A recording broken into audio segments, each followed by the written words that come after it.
Tamam, fazla git. Fazla gitmiyor.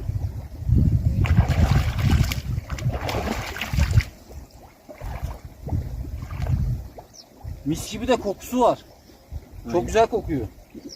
Acayip güzel bir koku var suda. Sevdiğim kokular.